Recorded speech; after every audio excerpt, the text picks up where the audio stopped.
우주 통치자로서 아버지 하나님으로서 증산상제님의 인류 역사의 그 새 역사 판짜기 이걸 정리를 해보면은 이제 이 지구촌 세계 정치 질서, 세계 역사 질서의 심판공사가 이제 천지공사인데, 천지공사는 뭐냐? 이 천지공사의 정의, 수도공사, 도로공사는 들어봤는데 천지공사는 못 들어봤잖아. 천지공사.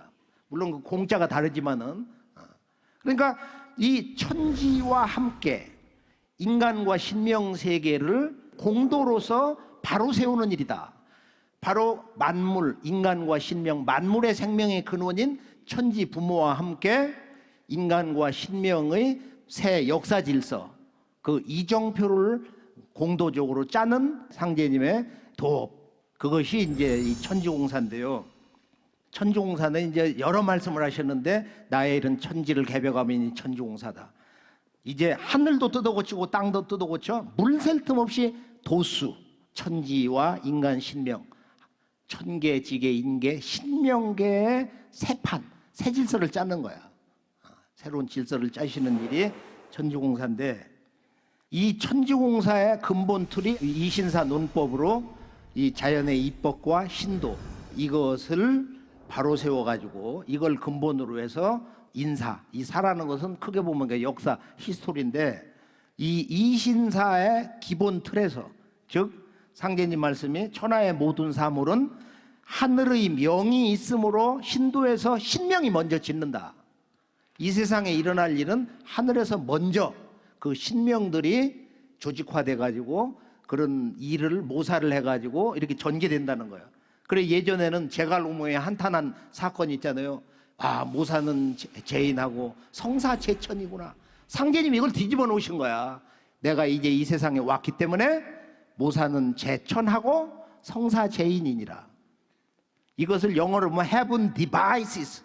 상제님이 이걸 만드시고 고안을 하시고 humanity accomplished. 인간이 이걸 성취한다. 천지의 새 역사판을 짜기 위한 그 기틀이 이제 어떻게 이루어졌냐면, 첫째, 모든 법을 합해 쓴다. 우주 안에 있는 모든 법을 대융합을 해서 쓰셨기 때문에 인간 세상에서는 어떤 한 가지, 어떤 특정한 분야에만 매여가지고 그것만 옳다고 제일이라고 주장을 하면 이건 제대로 살 수가 없어요. 모든 것을 종합해서 융합을 해서 한 지역이 아니고 어떤 한 종교만이 아니고 동양만이 아니고 서양만이 아니고 이렇게 동서고금을 이렇게 융합하는 가을 문화의 올바른 정신으로 이 세상을 살아야 되고 이 상제님의 진리틀을 봐야 된다. 그래서 예전에는 판이 작아서 한 가지 법만 쓰면 됐는데, 이제는 워낙 판이 넓고 일이 복잡함으로 모든 법을 합하여 쓰지 않고는 이 난국, 이 천지의 난국을 바로잡을 수가 없다. 이 세상을 고쳐 쓸 수가 없다. 그러므로 신통 변화와 천지 조화가 아니고서는 이 세상을 뜯어 고칠 수가 없다 이거예요. 그러니까 하나님의 무궁한 천지 조화법을 쓰는 거야. 상제님이 31살 되시던 해 대원사 칠성각에서 도통문을 여시고 가을 우주 도통문을 여시고 이제 3개 대권, 3개 우주 대권을 쓰시기 시작했는데요. 천지 일호를 뜻대로 하시는 분이다. 내가 한 30-40년 답사를 꾸준히 해보면은 어떻게 정의가 되냐면은, 아, 우리 상제님은 천지 일호를 뜻대로 하시는 분이요. 천지 일호를 뜻대로 하시는 분이다 말이야. 이제 이 상제님의 조화법인데, 이제 이런 조화 문명 세계를 맞이하는 거야. 모든 사람들이 상제님 도를 닦아서 천지 조화, 이 새로운 생활 수행 문화를 공부를 해서 실천을 해가서 모든 사람이 다 도통을 해. 자기 닦은 대로 상등, 중등, 하등의 이런 도통문을 여는 새 세상이 온다. 가을 우주라는 것은 상제님이 정의를 추지기 신야라고 해서, 추지기는 신야라, 추지기는 신야라. 그러니까 가을 천지 기운이라는 것은 신도로 온다. 그것은 우리가 이제 주어와 술부를 보면은 이게 연결이 잘 안 되는 건데, 인식이 안 되는 거야. 첫째, 가을의 기운은 신이다, 이렇게 인식이 돼야 되는 거야. 가을의 기운 자체가 신으로 들어오는 거야. 그래서 이게 무서운 사태가 벌어지는 거란 말이야. 왜 갑자기 살아있는 인류가 팍팍팍팍 이렇게 넘어가냐, 한순간에 넘어가냐, 그런 괴질운수가 온다는 거야. 이게 이제 동화계의 경고인데요. 12지구 괴질운수 다시계백 아닐런가. 그 당시 전 세계 12개 초강대국이 있었는데, 제국이 있었는데, 그러니까 전 지구촌에 앞으로 계주론수로 들어간다.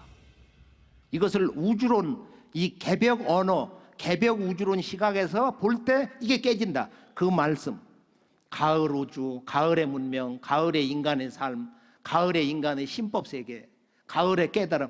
이게 전부 추지기 신야에서 다 이루어지는 거야.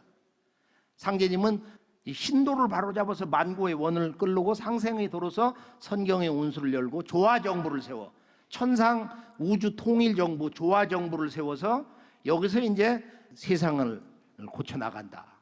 그다음에 이제 지구촌 땅 개벽, 지구촌의 이 지운 아버지 산과 어머니 산이 있는데, 지금 이 지구의 바둑판, 동북아의 4대 강국이 바둑 두는 바둑공사는 이것은 아버지 산, 회문산을 중심으로 한 그런 공사고, 그리고 상제님이 이제 도를 그 펴신 곳은 바로 모악산을 근본으로 했는데, 어머니 산을 중심으로 했는데, 인간 개벽 공사는 인간의 그 세계 역사 질서를 세판 짜신 공사는 바로 세운 세계 정치의 운명을 결정짓는 세운 공사라고 그러고, 상제님의 이 도법을 바로 어머니 하나님 수부님이 전수받으셔서, 그래서 그 종통 상제님의 이 도통 전수를 전수받는 것이 이 상제님 태모님의 천지 하나님의 인간으로 신 천지 하나님의 그 신법과 진리의 그 종통맥을 전수받는 게 바로 이 도운공사다 말이야. 이게 진리를 들어야 되거든. 제대로 들어야 되거든. 근본을 들어야 되거든. 근본이 깨져야 된다 말이야. 자, 이제 우리가 이제 개벽공사의 본론에서 보면 이 세계 정치판도, 국제정치 질서, 세계 질서가 어떻게 동으로 가냐. 이건 이제 오선욱이라고 그래요. 다섯 신선이 바둑을 에워싸고 있다. 우이라는 건 에워쌀 우이자야. 에울 우이자. 바둑판을 둘러 앉아서 두 신선은 판을 대하고 두 신선은 훈수를 두고 한 신선은 주인이다. 이건 인류 문명의 주인이야. 이 주인은 바로 새 역사의 주인, 바로 지금의 이 한반도 대한민국. 지금은 이제 이 분단의 그 상실음판 역사로 가 있지만은, 그래서 우리가 이제 이 오선욱의 역사는 우리가 인류의 역사에서 바둑을 제일 처음 둔 사람은 윤임금 아들 단주인데, 윤임금은 시시하고 화씨를 시켜서 그 천체 돌아가는 거, 지구의 공전 주기를 재개했어요. 우리가 서경을 보면은. 그래서 1년이 366일이다. 이걸 처음 알아낸 분은 윤임금이라고 하는데, 실제 역사로 환웅천왕이 이제 그런 그 역사를 남기셨잖아. 그래서 이 바둑의 원 제작자는 윤임금이고, 바둑을 처음 둔 사람은 단주야. 그래서 바둑은 그 아버지 당요가 제작을 해서 아들 단주를 가르쳤다. 그래서 상제님 뭐라고 말씀하셨냐? 바로 인류 역사에서 가장 큰 원한을 품고 죽은 역사 인물이 누구냐? 그게 바로 윤임금 아들 단주라는 거야. 그래서 이 단주가 동서방 조선과 서방 한족 문화권을 융합을 해서 한 형제 한 집안처럼 지내게 하려고 하는 그런 평화 정치 사상을 가지고 있었는데, 아버지는 동서방 그 분리주의 사상 노선이기 때문에 너는 내 아들이 아니다, 이렇게 깎아내리면서 아들에게 그 왕권을 안 남겨주고, 바로 단군 왕검의 조정에서 농림부 장관을 하던 그 고실에 있잖아. 고시에 그 형제지간이에요. 순임금의 아버지가 고수가. 그래서 이 고수의 그 아들 순에게 왕권을 넘겼다 이거야. 환단국에는 압력을 가해가지고, 단군 왕검이 압력을 가해서 요 내굴 하야, 요가 윤임금이 이에 굴복을 했다.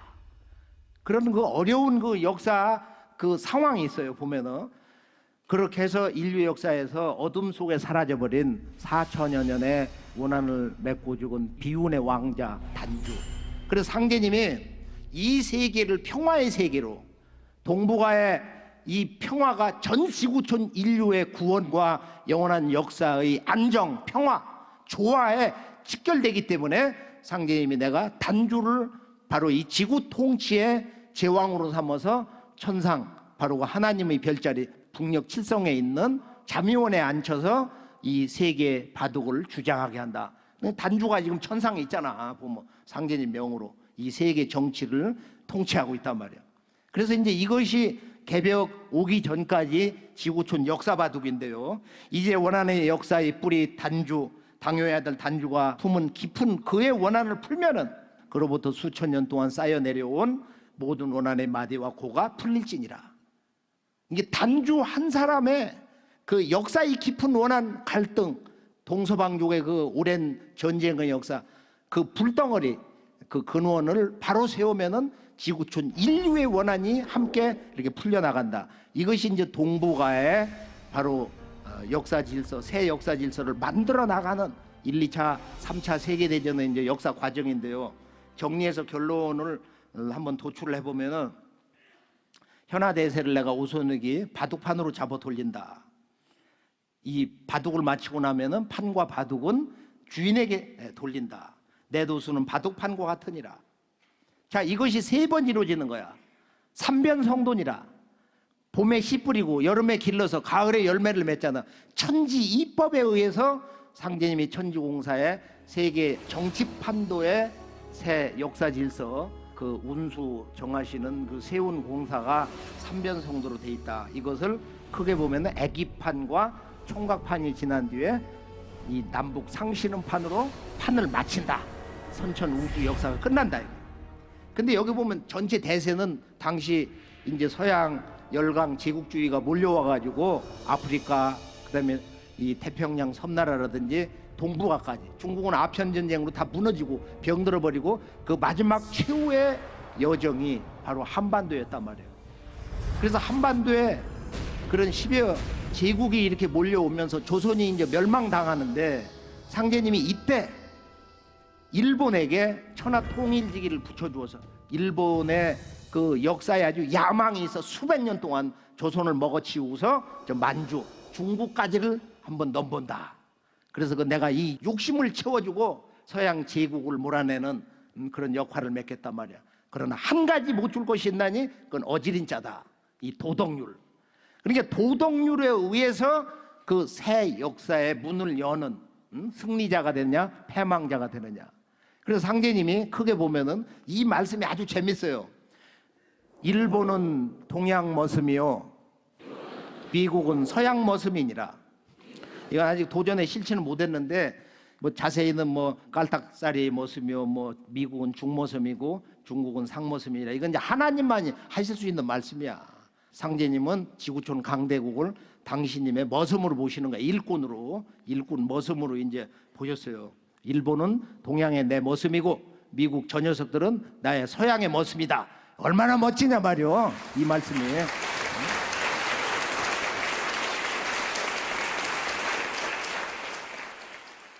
그래서 이제 이 선천의 악패와 상극의 기세를 속히 다 거두어 가지고 내가 후천 조화선경 세계를 건설한다. 앞으로 동서양을 장차 비빔밥 비비듯 한다.